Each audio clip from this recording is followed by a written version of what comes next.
Right. Okay. So anyway, our this whole thing is just going over the patch and stuff that we like, stuff we didn't like. Well, maybe I shouldn't say didn't like, but like stuff we thought could have probably been done better. What were your thoughts on just in general? For me, I think overall the patch is good.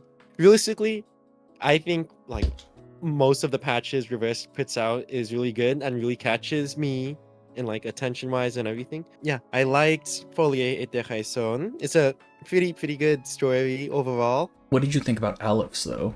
I think out of all of them, and I think I'm fairly reasonable in thinking this, I think it's probably the most confusing one to be able to understand a tiny bit. Yeah, I wasn't Because a fan of how they structured it. Not even structured, just the presentation of it, right? Because like I understand why they went with that route, but at the same time, man, there's so much stuff. Because the whole yeah, thing is just like metaphors, right? It's all metaphors. And at a certain point, you're like, okay, is this actually happening? Is this just him being, kind of crazy? What's going on here? mm-hmm.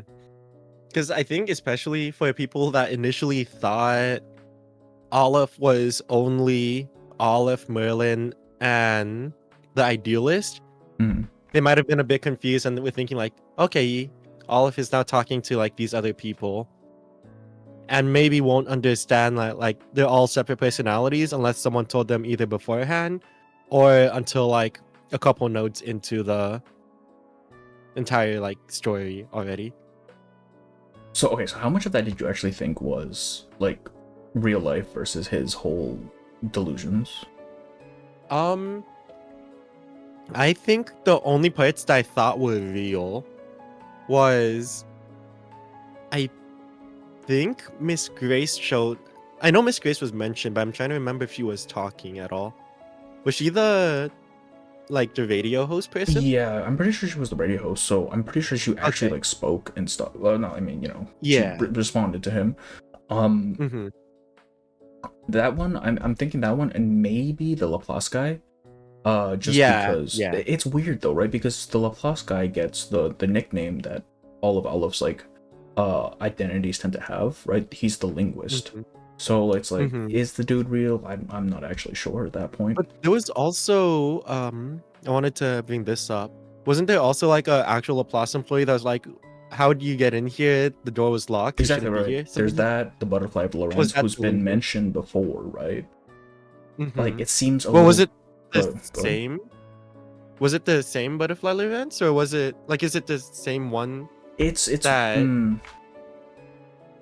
well, okay. or maybe you think it was the previous Storm's iteration? So here's the thing, right? Because the one of the times that we hear about the butterfly is in what is it? Three Doors. The third Three Oh, Doors. I don't know if you mm-hmm. finished that yet or not. I did. But that takes place ages ago. So I don't think they're the same person. You don't think so? I think it's just someone like a bunch of different people taking the title and whatnot. Maybe. I think that's fair. Right. Like So that's the only one I'm a inherited. little bit weirded out by, just because it's like some of it seems to be real. Like some of it seems definitely to be like real life stuff, but then some of it seems like it's definitely Aleph like trying to find, transcendentality. That's what this entire thing is, right? It's just him going down these different avenues of finding transcendentality and figuring it out. They're all fucking stupid. They don't work. Yeah. And another thing is that I wanted to ask about what was like the amount of time that overlaps during this entire Aleph's entire like quest? Was that like all in like about the same sitting, or Just to God, don't know. we're not sure Okay, about so that? if we look at Olive's at Olive's character story, right? Or not character Mm-hmm. story, his bio and stuff. He Sure. becomes what he is around the 90s. So like this is not like way in the past. This is fairly recent. I'm And thinking this is all prior to Recalleta showing up though. So it may be a couple months at most. So yeah. So basically Aleph's whole deal is that he's seen I forget how many exactly, but he's seen at least 4 storms, I believe. So like he's been through this quite a few times, just trying over and over to make this whole thing work, right? And I mean that's his whole thing. It's just exhaustive iteration. He just keeps trying different things until something sticks. Though I forget, was the prison of Kamala just like another safe spot from the storm? No, the prison itself wasn't safe, but his little boat that takes him to Antarctica, he was Oh, that basically was he was basically invited every time, right? okay, yeah, that makes sense. So he goes to Antarctica with Manus Yeah, and it's at kind of the end weird of because like he's human, right? And Manus is, you know, not. So the fact that they even bothered to come to him at all is, I think, really interesting. That's true, since they are like an entire arcanist, or like pro arcanist anti-human like group. Yeah, exactly. And it also kind of shows us that the Manus is willing to work with, humans as long as they're useful enough. Which I mean, we Yeah. have kind of seen with Schneider and whatnot, but that was more of her being used. I Okay. do. No, go for it. Oh, go ahead. Oh, I was gonna ask, where do you think from here, like, how do you think the story will end off, or like this arc will end off? Well, I mean, we're definitely going on. I was gonna say Australia, Antarctica, right? Like Oh, that's yeah, almost yeah. certain. Hmm. I don't know. I honestly don't know because it's pretty open ended. I'm assuming whatever ritual that they've been hyping up for the last how many like patches at this point will actually go through. Like I don't think they're stopping that. There's not a chance in hell that they're stopping that. I'm Right. thinking at best they manage to like not make it happen less efficiently or however that might work. Okay, so what did you think about Recolletta's story? Actually, no. Let's back up on that. What did you think about Recolleta? Recalleta? Honestly, I didn't. I thought I'd enjoy Recalleta more All right, cool. She than annoyed the hell out of me too. Paula. Don't worry. Okay, because I don't know. I feel like it was kind of a scummy thing to do, to kind of just like ruin the lives of all of the other people that was quote unquote in the story that were Well, in okay. Kamala. To be fair, that was not her fault. She did not do that.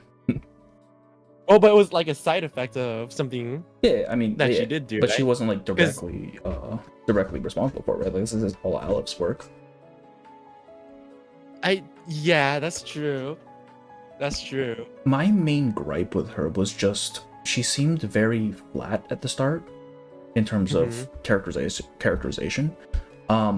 Which I mean, obviously they kind of it makes sense when you get the context for it. Like towards the end, she's not actually a person, but I don't know. For a lot of the story, she kind of rubbed me the wrong way, just in terms of how aggressive she was with like pushing her thing. Yeah, she seemed very stubborn as a character, and throughout the story, and even in her character story, she doesn't really grow out of that like stubborn idea. Right, and I mean, I think again in context it makes sense, right? She is a story character. This is literally her existence, right? So the fact that it doesn't change makes sense. Right. But she does remind me kind of like Horopedia, right? Who's just so fixated on their one thing that it kind of ignores the needs and or desires of the people around them to a degree. They kind of just like lose all tact. Her character story I thought was actually quite good because you have like her with hunting, and they're kind of basically just like mirrors of each other. Not even mirrors, but they're like differing paths, diverging paths, Yeah. right? Because it's like the Yeah. whole idea of, yeah, you love literature, you love this pursuit, but at the end of the day, you're kind of tempered by reality. You have to get that back, right? And I think it kind of just shows how different Recoleta is from other people, because even if hunting has to go back and do her thing, right? She has to, not be this person of pure literature. Recoleta is free to do that, but whenever she wants to. Yeah. But yeah, I can see why it would be divisive, and honestly, I was not a huge fan of her for like half of the story. Did that change at all throughout the story, or it kind of stayed that way? Towards the end. Towards the end, especially like when she finally figured out what she was, and I'm like, okay, this makes sense. I'm okay with this. Because like it's just her being like true to whoever she is. I will say this was brought up in my stream a small bit ago. There's a lot of like kind of quote unquote power up moments where a character usually just like has a speech and then does their like one act of the entire story. Yeah, And yeah, that's been their something like that's turning been like, point or something. yeah, their turning point. And one of my viewers said that a while ago, and they said like that's been happening a bit more often as of recently. For 2.2 and 2.4 also kind of had her like quote unquote moment, and then 2.6 with Recalleta before she begins like tearing the book, you know? I feel like she has to be that way because she's written as supposed to be like this knight of literature, right? This righteous person. So when she finally learns the reality of who she is, I think that was realistically the only way she could have responded, right? Just because it is like with Fatutu and with Anjanala, it very much felt like, okay, we need to make them endearing, we need to give them characterization, even though we didn't really build up to it. But with Recoleta, it's like, yeah, no, they've been building up to it. This has been something that she's shown over and over again, even if it's been kind of aggravating this entire time. So I don't really have as much of a trouble with that. And Excalibur did say it feels kind of weird how they introduce the concept of this fictional character coming to existence. I have to push back on that a little bit. The whole premise of this event is magical realism, right? It's just these weird things that happen. There doesn't need to be an explanation. So like, and I mean, we're already in a prison that we are kind of figuring out is not necessarily a proper prison. So I don't think it's totally out of left field. I do think it maybe could have been built up to better, but I think I wasn't too like it wasn't too much of a shocker, I think. When did you when did you figure out, or did you figure out like the whole mystery of the prison before it was revealed? The whole I don't remember if I barely began getting it when the die came into play or when they began talking about it in the story. But I feel like if I remember, I began getting suspicions of it a bit just before they began going in depth about it. Because I started thinking, yeah, this is probably all Alepht's like. Well, my initial assumption, right, was that this was all of Alepht's internal workings kind of projected onto the space around him, which, you know, kind of correct. But I kind of got that around before we actually met the dude in person, and that's, I think, one of the strongest points of this story. The fact that they give you the mystery, they trust you to figure it out on your own, and, you know, they give you enough clues along the way so it doesn't feel like it came out of nowhere. Like, you kind of figure out what it was by that point. Yeah. I think, thinking about it, the time when I began realizing, oh, this has to be like Olive's doing, is when Recalleta began talking about how everything's playing out the way her story is. Yeah, exactly. Like at that point, at that point, it's like, Yeah. okay, something is definitely fishy here. Exactly. The only other person that could possibly do something or knows about Recolleta's story in its entirety is Olive, so he had to have some like part in everything going on in the story if everything's playing out as her book is. Yeah, and I mean, I think this is one of the cases where it being a gacha game kind of does a disservice to it, just because like we kind of knew Alepht's deal going in, just because, you know, the promotional materials and all the intro stuff and whatnot. And it's like, okay, so the expectation is it's one dude who's not just one dude. So the entire time you're going along, it's like, oh, this is Merlin is Aleph, Idealist is Aleph, whatever. But I think even despite that, the mystery itself was intriguing enough that it didn't really matter if you knew it was him. Right. I will say, thinking about it, I'm assuming, looking back, it's more of like a kind of metaphor of how it was showing it. But when the Idealist got shot and then Olive came like kind of looking over him, at least when I saw it, I assumed it was like two different body, like Olive kind of looking over the Idealist body. Was that wrong to think of it that way? I think that kind of was what happened, isn't it? Because I mean, Idealist technically did have his own body in that prison, just because of the die, right? Oh, you're right. Okay. that makes sense. They held back on Aleph. Exactly. They held back on like really showing us everything about Aleph until the second half of the patch, which I think was very good, especially considering, you know, their track record with showing us things maybe a little bit too early. It sucks that the ultimate kind of, if you look too closely at the ultimate, then it kind of spoils. Wait a minute, there's like 3 different Olives right here. What's going on? It's not even the ultimate. If you just look at his I2 art, right? They're there in the glass shards. It's like, all right, well, even literally just the promo artwork for when you go onto the event. If you look in the back of it, you could see both the Idealist and Olaf just like tweaking out. Exactly. And it's like, okay, well, I guess that's the mystery. But it really wasn't the mystery. It wasn't the core of the mystery, at least. Like, yeah, we're looking for Aleph, we're looking for whatever. But I mean, the core of the mystery was, what the hell is Kamala? Who is Recalleta? All of this stuff. So, honestly, I don't think it was too bad in that case. Yeah, 100%. I will... I'll go for it. I will say, though, and I'm sure this is probably something we're going to end up getting to eventually, but I will say, this chapter did not feel like it should have been a main story chapter. Oh, that's perfect. I was about to ask you about that. Okay. I was going to be like, yeah, what did you think about this? Okay, so first of all, I've said this before. I think the whole of 2.x felt like the writers wanted to make it all one almost cohesive thing, right? Like everything ties to everything else, and they wanted everything to be a main story chapter, but like obviously they can't do that, so at a certain point they kind of have to pick and choose. Right. Do I think there were probably stronger candidates? Probably, yeah. Like 2.4 definitely should have been a main story. Yeah. At least more so than this one, because I mean this one we figured out he has a boat, like great.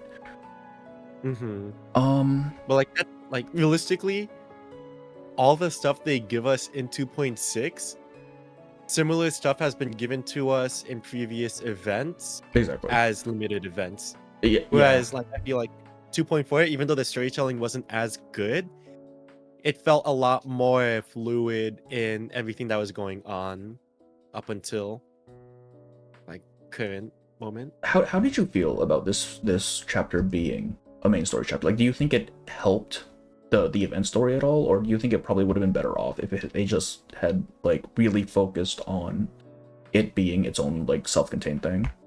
I think it's difficult because this is like the point where they were kind of talking up to at the end of, I think, chapter 8. Yeah, Ushuaia, yeah. Because chapter 8 they were talking about going to Fushuaia. So it makes sense in that regard. If you did 2.4 as the main story instead, it's like, wait a minute, this isn't Fushuaia. Like, why are we doing this as the main story? But other than the fact that the location's in Fushuaia and that they're gonna begin setting sail to Antarctica, it doesn't feel as like important. Yeah, I definitely don't think, like, after 2.2 I really don't think anything really should have been main story. Like, I don't think anything really reached the point of this definitely is you know, main story. Right. I don't know, because I feel like it might have been better just to keep this as self-contained, right? Because you have like as you went along, you saw like all of the traces and stuff we had to do, like all of the little Erd chapters, right? Yeah. I honestly, like, okay, so they give us insight. It gives us insight to what Erd's doing. It gives insight to the main story and everything. I think it actually kind of broke up the flow a little bit, in terms of our primary goal, like our primary theme for the thing, right? Which is kind of no, go for it. I was just gonna say, I also don't know why those Doras or Erd chapters were not voiced. Yeah. Or primarily voiced. Like if they're gonna give a whole cutscene for a main story thing, like at that point you might as well just have it voiced. Yeah. But that's all I just wanted to say about that part. But okay, I mean like, okay, so what did you think? We're gonna go back a little bit. What did you think about 2.4 just as a whole, as a patch? 2.4 as a whole? This is more controversial, and I kind of more because of the setting and like the characters inside of it, because I have a history in like musical related stuff, and I just liked the idea of Last Evenings on Earth. It's my favorite. I think personally, it's my favorite story or my favorite 2. I think favorite update as a whole, honestly, from all of like all the Really? reverse updates out right now. Yeah, even though the story wasn't like good at all. Okay. Well, not good at all, but I'm it gonna could have been say improved right on. now, 2.4 is my benchmark for the lower end of a good story. As Oh, in, that's fair. That's yeah, fair. yeah. That's fair. Because okay, so for me, the fact that they made 2.4 both an event story and a main story chapter kind of split it a little too much, right? Because you have the whole thematic of home and family with Barcarola and Patutu, but then you also have like this little side quest of Ulrich and Regulus doing their little There's experiment, right? yeah. And I mean, these are like two very different things. They don't really have any thematics that coincide. So as a result, you only have 20 notes to tell your story. I feel like it weakened both halves of that just because you weren't really able to fully explore, either of them in great detail. Right. I think if they even added like 5 more nodes, it would have been a lot better. And I Exactly, yeah. don't know why they limited it to 20 nodes. Because Yeah, there's been other event stories that are like 20, 24, 25 right, nodes. exactly. And So I mean, that's it's my really that's my like my benchmark for like if they're going to make it story related, it has to be better than this for me to be like, okay, this is a good story. right. And I do think what are we at 2.6 actually did achieve that, because even if it was building up the main story, it wasn't intrusive, right? It actually did kind of tie in to the main theme of Ushuaia, which was reality and passion and like following whatever your thing is. Which I mean, even Right. Erd is doing. That's what she's searching for. That's why she went to Antarctica. At least it's implied why she went to Antarctica. The fact that it's a main story in this case, I think, didn't actually actively harm it. What did you think about Oh, Bet's story? I thought it was very. It was more unique because it gave Unique. us a bit more information on one of the storms that we have little to no information about. Yeah, yeah, yeah. At Like least you're like a seeing the tiny bit. storm from like a civilian's perspective, and Yeah. basically, Yeah. it was a heavy story. It was an extremely heavy story. Like I was not, I was okay. I can't say I wasn't expecting it. They were definitely building up to it. I didn't think they'd actually do it. I'll be honest with you. I didn't think they would actually go with the whole physician-assisted suicide route. Yeah, that was crazy. Like my assumption going through, right, was that Bet would somehow find out, and then she'd be like, oh, you can't do this, whatever. Like maybe it's not a happy ending, but at least it doesn't end up in one of them dead. But no, she just straight up dies. Yeah. But like to be fair, if you had your entire like career revolving around like a single aspect of your life, but that Mhm. one aspect was taken from you, well, Yeah, like like there's literally at your that point, motivation is gonna be completely gone. exactly. Like at And that point, it's like, all right, everything I know is gone, everything I can do is gone. Like fuck this, I'm out. yeah, exactly. So like it's of course tragic, but it's still reasonable. Though I do think in the flashbacks that Bet had with what was her name again? The one that died? Jones. Joan. Yeah. With the flashbacks of Bet and Jones, she seemed a lot more harsh to Bet than Oh yeah, yeah. I mean, I think afterwards. it was just like, I think Was it just that's like part of it. It's because just they the were whole both fact that, brothers? yeah, it's the fact that now she's Mhm. reliant on Bet. It takes a lot of that edge out of it, right? Like she can't be that like domineering person anymore. Right. Because she basically lost everything that made her able to not be humbled. Yeah, exactly. Like for us, right, as the timekeeper and everyone in the suitcase, it's like, okay, this is a storm. We have protocols for this, right? We know what we're supposed to do. Like even if we see the dread of it, we are at least prepared to a degree, right? But this is Mhm. coming from someone who doesn't even know what the storm is. It's completely out of left field, Right. and I think that was a very, very cool way to go about that.